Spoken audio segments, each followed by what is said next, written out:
ஏய் super super. மனிதன் நாகரீகம் எனும் குடிலில் ஏறி வசிக்கத் தொடங்கும் முன் ஒலிகள் அரை கூவல்களாய் வடிவம் பெற துவங்கிய காலம் தொட்டு கல் தோன்றி மண் தோன்றா காலத்தில் முன் தோன்றிய மூத்த மொழி நம் அன்னை தமிழ் மொழி. காலமெல்லாம் கடந்து நிற்கும் நம் தமிழ் மொழி உலகின் மிக பழமையான மொழி என்று கருதப்படுகிறது.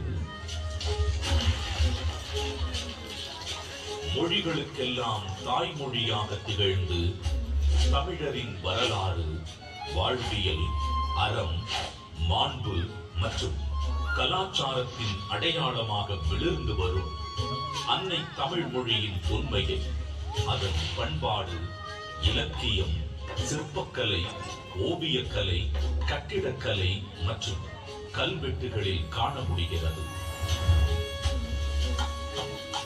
3 பிரிவுகள், 133 அதிகாரங்கள், மொத்தம் 1330 குறள்களில் இப்பாரினை அளந்து இவ்வுலகிற்கு இன்றியமையாத பொதுமறையை இயற்றி தந்த தமிழ் தாயின் தலைமகன், வையத்துள் வாழ்வாங்கு வாழ்ந்த தெய்வ புலவர் திருமகனார் திருவள்ளுவர்.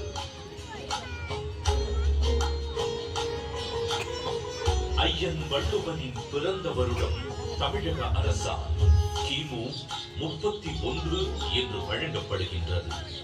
சென்னையின் மயிலாப்பூரில் வாழ்ந்ததாக கருதப்படும் இவர் காவிரி பாக்கத்தை ஒட்டி வாழ்ந்து வந்த மார்க் செயின் என்பவரது மகள் வாசுகியை மணமுடித்தார் என்றும் கூறப்படுகின்றது.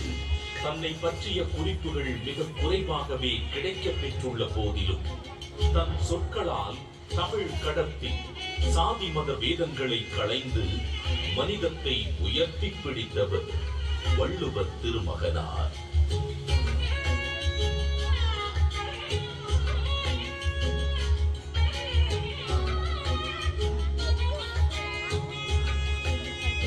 சுமார் 2000 ஆண்டுகள் பழமையான சங்க இலக்கியத்தில் 11 கீழ் கணக்கு நூல்களில் ஒன்றான திருக்குறளில் தமிழ் மொழியின் தலை சிறந்த நீதி நூல்களில் ஒன்றென கூறலாம்.